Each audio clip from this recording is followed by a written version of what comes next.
ప్రభునందు అత్యంత ప్రియులైనటువంటి మా ప్రియులందరికీ ప్రభువు నామన మీకు మా శుభాభివందనాలు తెలియజేస్తున్నాం.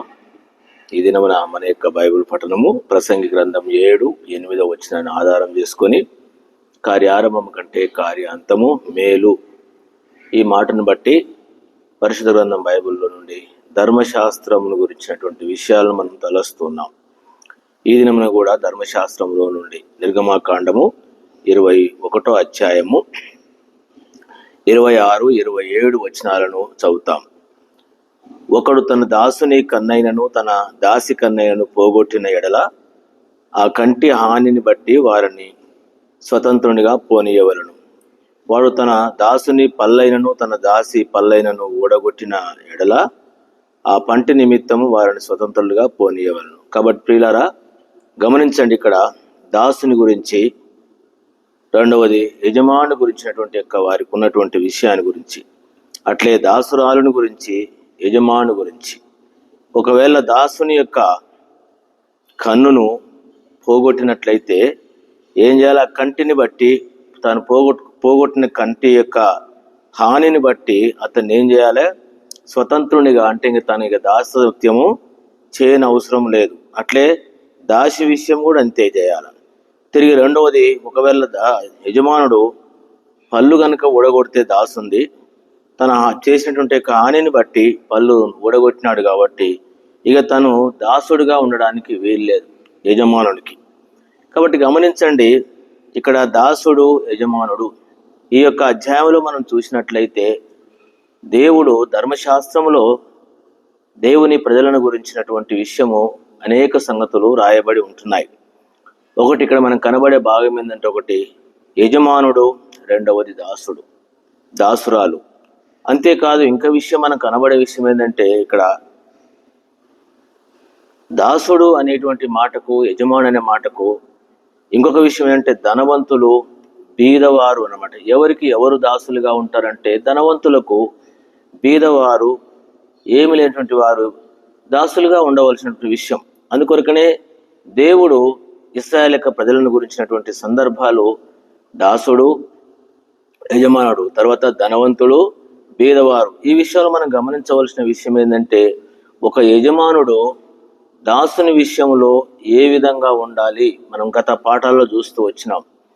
దాసుని విషయంలో అంటే దాసుడు ఏ విధంగా ఉండాలి, యజమానుడు ఏ విధంగా ఉండాలి గమనించండి. ఎందుకంటే ధనవంతుడు ఏ విధంగా ఉండాలి, బీదవాడు ఏ విధంగా ఉండాలి. అంటే బీదలను ఏం చేయాలి? ధనవంతుడు కనికరించవలసిన వారుగా ఉండాలని మనం గత పాఠాల్లో చూసినాం. ఎందుకంటే తను బీదవాడు, ఇతడు ధనవంతుడు, దేవుడు తనకి ఐశ్వర్యం ఇచ్చినాడు కాబట్టి బీదవాని విషయంలో కనికరం చూపాలా, అతనికి అన్ని విధాల సహాయం చేయాలి.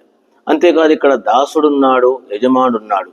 యజమానుడు తన దాసుని విషయంలో తాను దయచూపవలసిన వాడుగా ఉంటున్నాడు, తనకు హాని చేసేవాడుగా ఉండకూడదు.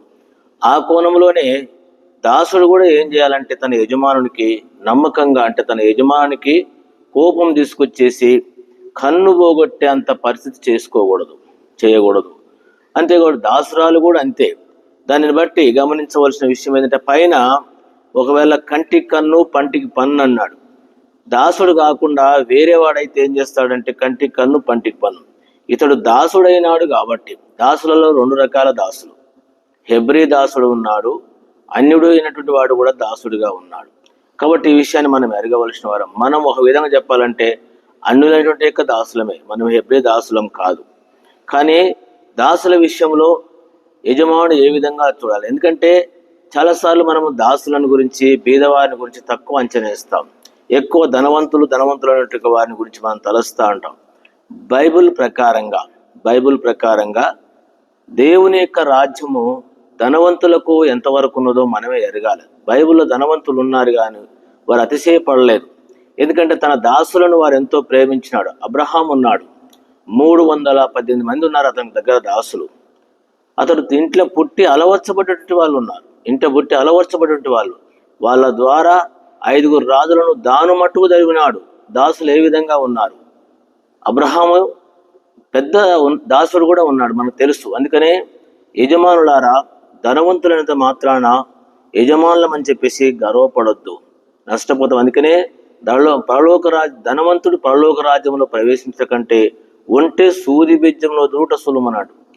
వాళ్ళంత కష్టం. ఎందుకంటే ఒంటె సూది బెజ్జంలో దూరుట ఎంత కష్టమో, సులభమో లేక దూరదు పోలేడు వీడు. అందుకనే ధనవంతుడు కూడా, అందుకనే చాలాసార్లు ధనవంతులు కావాలని యజమానులు కావాలని చెప్పేసి మనం కూడా ఒకసారి ఆలోచిస్తే యజమానులమై ఉండొచ్చు, ధనవంతులమై ఉండొచ్చు, మన కింద దాసులు ఉండవచ్చు. వారి విషయంలో మనం ఏ విధంగా ఉండాలి? రెండో విషయం ఏంటంటే బీదవారి గురించి, దాసుల గురించి. బీదలైన మీరు ధన్యులు, పరలోక రాజ్యము వారిది అన్నాడు. చూడండి ఎంత ఈజీగా ఉంది వాళ్ళకి, ధనవంతులకు లేదు.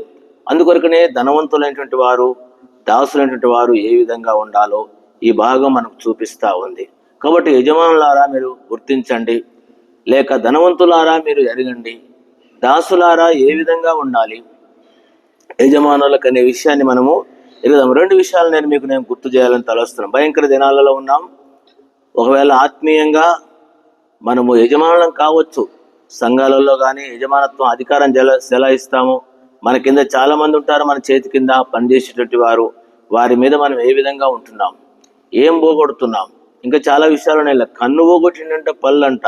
ఇవి ఆత్మీయంగా చాలా గొప్ప విషయాలు మనం తెలియజేస్తాయి. ఈ రోజుల్లో చాలా మంది కన్నులు పోగొట్టే వాళ్ళు ఆత్మీయంగా గుడ్డివారిగా చేసేటువంటి వాళ్ళు ఉన్నారు. అది మరొక భాగం. ఆ విధంగా మనం చేసినట్లయితే దానికి మనమే బాధ్యులమై ఉంటామని మనం ఎరగాలి. నేను ఈ విషయాల్లో రెండు విషయాలు నేను గుర్తు చేస్తున్నాను. ఒకటి, దేవుడు బీదల విషయంలో, సామాన్యుల విషయంలో, దాసుల విషయంలో ఎంత శ్రద్ధ కలిగి ఉన్నాడు, ఆయన గొప్ప. ఇంకో మాట చెప్పాలంటే మనందరికీ ఆయన యజమానుడు. ఈ సందర్భాన్ని బట్టి ఒక రెండు వచనాలను నేను మీకు గుర్తు చేయాలని తలస్తున్నాం. ఒకటి, ఎఫెసీ పత్రికలో మనం చదువుతాము, దాసుడు ఏ విధంగా ఉండాలి, యజమానుడు ఏ విధంగా ఉండాలి. ఒకవేళ మనము ఆ విధంగా లేకపోతే దానికి మనమే నష్టానికి కారకులమవుతాం.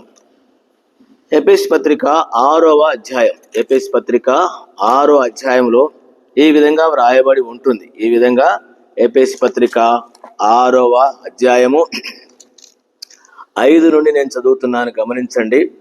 దాసులారా, యథార్థమైన హృదయం గలవారై భయముతోనూ వణుకుతోనూ క్రీస్తు వలె శరీర విషయమై మీ యజమానులైన వారికి విధేయులయుండుడి. దాసులు ఏం చేయాలంట? తన యజమానికి కోపం తీసుకొని వచ్చి కన్ను ఊడగొట్టుకునేంత పని చేసుకోకూడదు. తర్వాత ఇంకేమంటాడు? విధేయులయండి. మనుషులను సంతోషపెట్టు వారు చేయనట్లు కంటికి కనబడటకే కాక క్రీస్తు దాసులమని ఎరిగి దేవుని చిత్తమును మనఃపూర్వకముగా జరిగించుచు మనుషులకు చేసినట్టు గాక ప్రభువునకు చేసినట్లే ఇష్టపూర్వకంగా సేవ చేయుడి. ఇది మనం సేవకులం కావచ్చు, విశ్వాసులకు దేవుని విషయంలో మనం ఆ విధంగా చేయవలసిన వారమై ఉంటున్నాము. తర్వాత దాసుడైనను స్వతంత్రుడైన మీలో ప్రతివాడు ఏ సత్కార్యము చేయునో దాని ఫలము ప్రభు వలన పొందుదుమని మీరు ఎరుగుదురు, ఎరగకపోతే ఎరగండి. 9వ వచనం, యజమానులారా, మీకును వారికి యజమానుడైన వాడు పరలోకమందు ఉన్నాడనియు ఆయనకు పక్షపాతం లేదని ఎరిగిన వారై వారిని బెదిరించటం మాని ఆ ప్రకారమే వారి ఎడల ప్రవర్తించుడి. గమనించండి, యజమానులు ఏ విధంగా ఉండాలి. మనందరికీ యజమానుడు ఉన్నాడు. కాబట్టి సంఘాలలో నడిపించేటువంటి మనము సేవకులం కావచ్చు, బాధ్యత గల వారు కావచ్చు, పరిచారకులు, ఒక్కొక్కరి కింద ఒక్కొక్కరు ఉంటారు. ఒక్కొక్కరు వాళ్ళు చెప్పినట్లే చేస్తారు, దాసునిలాగా పడి ఉంటారు. వాళ్ళకి వాడు ఏం చెప్తా చేస్తారు. కాబట్టి నీవు నీ దాసుని విషయంలో, నీ మాట విని నీకు లోబడే వాని విషయంలో నీవు ఏ విధంగా ఉంటున్నావు. అంతేకాదు, దాసులారా అంటున్నాడు. మందిరాలలో పనిచేసేటువంటి మనం ఏ విధంగా మనం పనిచేస్తున్నాం, ఈ వచనాలు గుర్తించి దేవునికి చేసినట్టుగా ఉండాలా. యుక్తి ఉపాయాలతో చేసి నష్టపోయే వాళ్ళంగా ఉండొద్దు. మరొక మాట కూడా మీకు చదివి వినిపిస్తున్నాం, గమనించండి. కొలసీ పత్రికలో 3వ అధ్యాయం, కొలసీలకు రాసిన పత్రిక 3వ అధ్యాయం నుండి ఈ విధంగా ఉంది. 3వ అధ్యాయము గమనించండి. కొలసీ పత్రిక 3:22 నుండి, దాసులారా, మనుషులను సంతోషపెట్టు వారైనట్టు కంటికి కనబడవలనని గాక ప్రభువునకు భయపడుచు శుద్ధాంతకరణములు గలవారై శరీరమును బట్టి మీ యజమానుల వారికి అన్ని విషయములలో విధేయులై ఉండుడి. ఇది శరీర సంబంధంగానే మీరు తీసుకోండి, ఆత్మీయంగా మీరు తీసుకోండి. మీరు ఎక్కడ ఉన్నా దాసులుగా మీరు దేవునిని బట్టి నమ్మకంగా చేయండి, దేవుడు మీకు సాయం చేస్తాడు. దానికి నేను కొన్ని ఉదాహరణలు చెప్తాను, వినండి.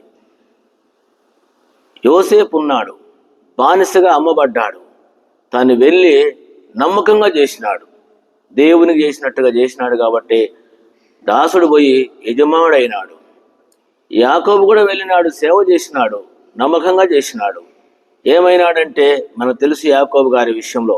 అట్లనే మనము కూడా దేవుని పరిచర్య కావచ్చు, సంఘాలలో పరిచర్య కావచ్చు, లోకరీతిగా నీ ఉద్యోగ బాధ్యతలు కావచ్చు, నీవు ఇంటిలో పని చేసినా పర్వాలేదు, నమ్మకంగా చేయి, దేవుడిని వర్ధిల్ల చేస్తాడు. నయమాను ఇంటిలో చిన్నది పని చేసింది, గొప్ప కార్యం జరిగించింది.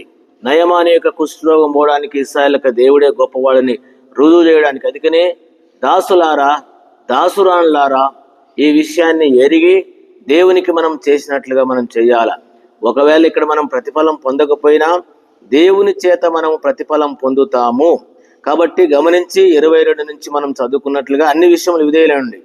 ప్రభువు వలన 23, 24 ప్రభువు వలన స్వాస్యమును ప్రతిఫలం పొందుదమని ఎరుగుదురు గనుక మీరేమి చేసినను అది మనుషుల నిమిత్తము కాక ప్రభువు నిమిత్తము మనసు పూర్తిగా చేయుడి. మీరు ప్రభు అయిన క్రీస్తునకు దాసులై ఉన్నారు.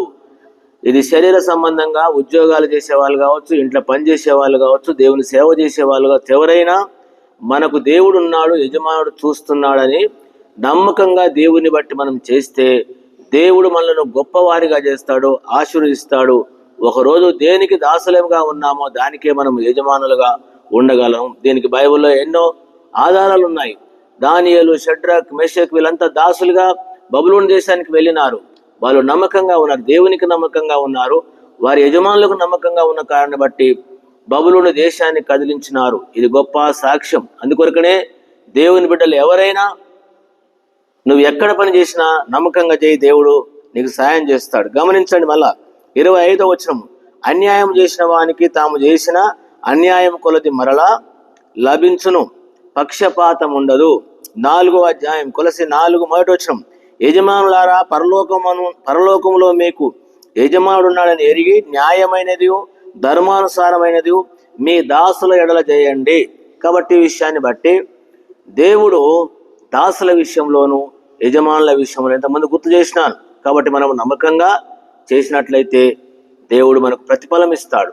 యజమానులు కూడా గుర్తు పెట్టుకోండి, మన కింద ఉన్నటువంటి వారిని ఏదో అని చెప్పేసి ఇష్టానుసారంగా మనం చేస్తే ఒకరోజు మన యజమానుడు ఉన్నాడు. కానీ మన యజమానుడు ఎలాంటి వాడంటే ప్రేమ కలిగినటువంటి దేవుడు, మన యొక్క దేవుడు. కాబట్టి ఆయనకు మనం దాసులం. కాబట్టి ఈ విషయాన్ని జ్ఞాపకం పెట్టుకొని ఏం చేయకూడదు, ఈ కన్నులు పోగొట్టుకునేటువంటి పని, పనులు ఇరగొట్టుకునేటువంటి పని మనం చేయకుండా మన యజమానులకు, అంటే ఒకటి దేవునికి, రెండవది మనం ఎక్కడ ఏం చేసినా కూడా మనం నమ్మకంగా చేస్తాం. చేస్తే దేవుడు మనకు ప్రతిఫలం ఇస్తాడు. ఆ విధంగా చేసినటువంటి వారిని నేను మీకు ఒక స్త్రీని నేను గుర్తు చేసినాను మీకు. ఎవరిని అనంటే స్త్రీ కాదు, యవనస్తురాలని, నయమాన్ ఇంట్లో పనిచేసినట్టు అమ్మాయిని చూసినాం మనం. ఇట్లా మా పురుషులలో చాలా మందిని మీకు చూపించుతూ వచ్చినాను. కాబట్టి మనం కూడా ఆ విధంగా చేద్దాం. యజమానులారా గుర్తుపెట్టుకోండి, మనకేదో అధికారం దొరికింది, సంఘాలలో పెత్తనాలు దొరికినాయి అని అధికారులం అని చెప్పేసి మీ ఇష్టానుసారంగా మీరు చేసినట్లయితే ఏమవుతుంది? ఇక్కడ కన్నును పోగొట్టడానికి ఇప్పుడు ఏమైనాడు? దాసుడే లేకుండా పోయినాడు. అది ఎవరికి నష్టం? అందుకనే మీ దాసుల విషయంలో అంత తీవ్రమైనటువంటి కోపంగా ఉండబాకండి. ఇప్పుడు ఏమైంది? తన కోపం వచ్చింది, కన్ను పోగొట్టినాడు. ఇప్పుడు ఏమైంది? దాసుడే లేడు. ఇప్పుడు ఎవరు చేసుకోవాలి పని? నువ్వే చేసుకోవాలి పని, నీ మెడకే పడుతుంది. అందుకని గుర్తించి ఆత్మీయంగా ఎరిగి మనము దాసులమైతే ఏ విధంగా ఉండాలో, యజమానులమైతే ఏ విధంగా ఉండాలో దేవుని బిడ్డలుగా గుర్తించి ఆ విధంగా మనం జరిగిస్తాము. ప్రభు దగ్గర మనము ప్రతిఫలం పొందుతాం. విధంగా ప్రభు మనకు సహాయపడును గాక. ప్రియమైన తండ్రి, బాగా దీవించమని చిందుకోని చెల్లిస్తూ ఏసుకున్నాం ప్రాణం చేరుకుంటున్నాను తండ్రి, ఆమేన్. మన తండ్రి దేవుని యొక్క ప్రేమ, మన ప్రభువైన యేసుక్రీస్తు కృప, పరిశుద్ధాత్మల సహవాసం మనందరికి తోడై ఉండును గాక. ఆమేన్. ప్రైజ్ ది లార్డ్ అండి.